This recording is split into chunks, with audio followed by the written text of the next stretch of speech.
In Chicago, federal police handcuffed Democratic Congress member Luis Gutiérrez, along with activists and lawyers Monday after they held a sit-in protest at a federal immigration office.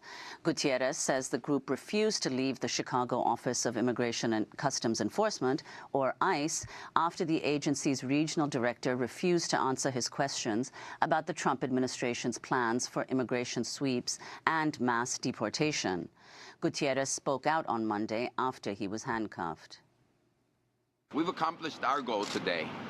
We stood up to the Department of Homeland Security and to Donald Trump's hatred, bigotry today against refugees, against Muslims, against our immigrant community. And we stood up and said, your policies are morally bankrupt. Monday's meeting was Gutierrez's first with ICE officials since President Trump's inauguration. Last month, Congressman Gutierrez and fellow Congressional Hispanic Caucus member Norma Torres of California said Republican lawmakers had them thrown out of a meeting with a top ICE official. For more, we are staying with Congressmember Luis Gutierrez, who's now back in Washington, D.C. He's a member of the House Judiciary Committee and is co-chair of the Immigration Task Force of the Congressional Hispanic Caucus. Congressman Gutierrez, describe what happened on Monday. Well, we had a meeting with ICE officials, as you reported. There were many community organizations, legal defense funds there. A group of us insisted that we receive answers to specific questions. Much has been reported on the case of Francisca Lino. She's a Mexican national. For 12 years, she has reported dutifully to ICE and to Homeland Security, and each year they said, come back next year. She is a mother of 4 American citizens and an American citizen husband. And they have been showing discretion in terms of their enforcement action towards her until this last meeting. And they won't reverse their decision. We asked them, we demanded, they reversed that decision. They keep saying to us in a very, in this contradiction of terms, they keep saying to the American public, we're going after the criminals. We're going after the bad people, the people that are out there to do harm. Well, they're not. Francisca Lino, she's a mom. And she's reported for 12 consecutive years. What changed? The only thing that changed was that Donald Trump got sworn in as president of the United States, and you have Bannon and Miller, and you have the new Attorney General of the United States, Sessions, who have all been talking. They didn't all come together during this administration. They have been cooperating with one another for many years, waiting to institute this kind of xenophobic, anti-immigrant policies. Second, I think this is very, very crucial. Last Friday, through a series of tweets, imagine, the Department of Homeland Security, through a series of tweets, said, oh, those dreamers, those that have got DACA, we've picked up 1,500 of them. They're criminals and gangbangers. And then they went on to say in another tweet, oh, we're going to go after them if they violate the law. DACA doesn't give them protection against being criminals. Again, 750,000 wonderful young people. They're doctors, they're lawyers, they're nurses, they're school teachers in the Chicago public school system. They're workers, they're students, criminalizing them once again and saying they no longer have the protection against deportation. I thought it was important that we ask a fundamental question. Are you going after DACA recipients? Because we know you've done it in Washington State, we know you've done it in Mississippi, and we have other cases in which you have done it. So, look, somebody's got to stand up. If I tell people it's right to give your government information, just give your information over to the government, go through a background check, that you're going to be right with the law, and you are right with the law, and you have done absolutely nothing wrong other than another president got elected, you got to stand up for those people that have stood up for themselves. That's what we were doing that day. And we said to them, until we have answers, we will not leave. Look, it shows you what happens with a system which is run by bullies. And what did they do? They handcuffed us, and as soon as they handcuffed us and they saw that we didn't have any fear, they released us. I've never seen such a situation before. But the most important thing is we raise the issue to the American public. And we're going to continue to do that. And I'm really excited about the fact that come this May 1st, across this country, we're going to fill dozens of cities in an International Day of Workers in which immigrants are going to be the primary showcase of American workers. Well, I want to ask you about Army veteran Miguel Perez Jr., a Mexican-born legal permanent resident of the U.S., an Army veteran who served 2 tours of duty in Afghanistan. He arrived in the U.S. at the age of 8 and now faces deportation. This is his father, Miguel Perez Sr., speaking through a translator to the Chicago Tribune. Él estaba en grupo de fuerzas especiales en el Army. He was in special forces in the Army. Y a él lo enviaron a Afganistán. And they sent him to Afghanistan. So he was there from 2001 to 2003 in the first one. He came really proud, very happy. Yo también me sentí orgulloso. And I was very proud of him as well, because he defended the Constitution, he defended the system, defended this land, defended the flag. Y como dice mi hijo, yo estuve en la línea. And like my son says, I was there, I was confronting there, I was in front of the battle. Ahora merece una nueva oportunidad. I deserve an opportunity. No le vemos por qué tiene que ser deportado. I don't know why I have to be deported.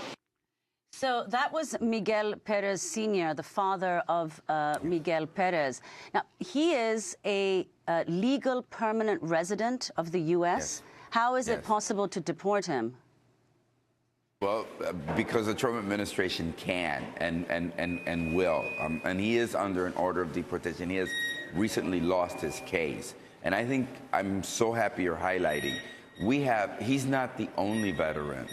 There are literally hundreds of veterans that have served in the armed forces of the United States. And like Mr. Perez, are decorated veterans.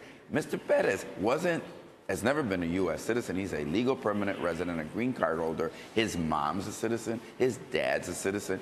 All of his family are citizens, with his exception. Under the Bush administration, he was supposed to be facilitated the process of American citizenship when he joined the armed forces. That did not happen.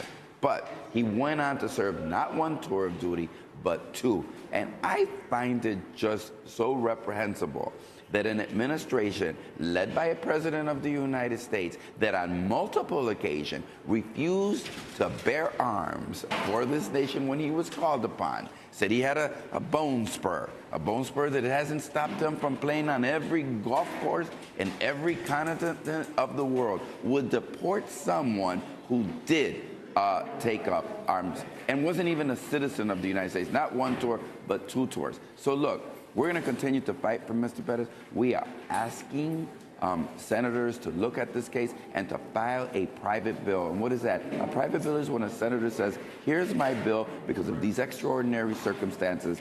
I want to file this bill to make this individual a citizen of the United States, because that seems to be the one road. And you're going to be hearing, Amy, more and more about them. They are along the border by the hundreds, destitute. Now, I want the American public to know one thing. Mr. Perez gets to come back after he's deported. You know when he gets to come back? When he's dead. He gets to come back in a coffin and buried in a military cemetery for his service to this country. But while he's alive, he cannot live here. Well, Representative Gutierrez, could you explain what the argument is that the Trump administration is using to justify his deportation? Well, that he committed a crime, and he did. He was convicted of a felony. And look, I think you need to take everything into account. Yes, he's suffering greatly from PTSD. He has wounds, head wounds, that have caused him great debilitation. That's going to have an impact. That has an impact on a lot of our men and women who return and have a great difficulty. But look, you have to take that and balance that out with what? With the fact that this is the only country that he knows. They should have facilitated his American citizenship, because had he been an American citizen, he would have simply been gone to trial, paid his time, and then be reintegrated into society.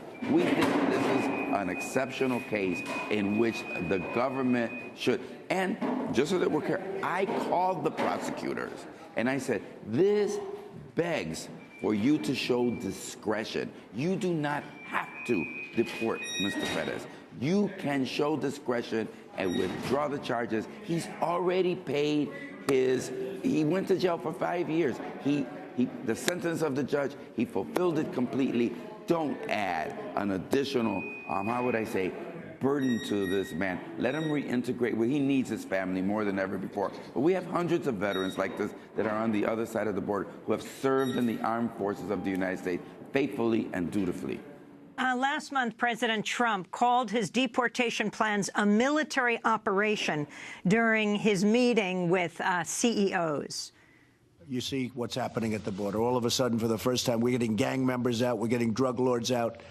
We're getting really bad dudes out of this country, and at a rate that nobody's ever seen before. And they're the bad ones. And it's a military operation because what has been allowed to come into our country, when you see gang violence that you've read about like never before, and all of the things, much of that is people that are here illegally. And they're rough and they're tough, but they're not tough like our people. So we're getting them out. If you could respond to that, Congressman Sure. Gutierrez, what he's saying. Also, the fact that the budget's just been released and, massively upping the Pentagon budget, Homeland Security budget, including paying for the wall that President Trump said he would never do. Sure. Look, again, what they're doing is this new act of criminalizing all immigrants, right? So every time, and they only talk about one border. They don't talk about the border at JFK or the one at LAX or Miami or the one in O'Hare, where literally hundreds of thousands of immigrants come on a monthly basis and millions of immigrants that have overstayed their visa arrived in the United States. They want to focus on brown people. They want to focus on that border with Mexico. And they want to make it appear that you have everything to fear from these bad hombres, because the criminal cartel that impacts your life is only the one that comes to that border. Nonsense. Look, the fact is that border entries through the border are at a record low and continuing to be reduced. You know who's showing up at that border? Refugees. Yes, refugees from Guatemala, from El Salvador, that are coming from Honduras. Why? Because there are criminal cartels that are there. And let me just suggest to the American public this. Those criminal cartels are there because of the insatiable demand that exists in the United States for the drugs that they run into the United States. Number one, it's American dollars, it's American guns that are using and fortifying those cartels.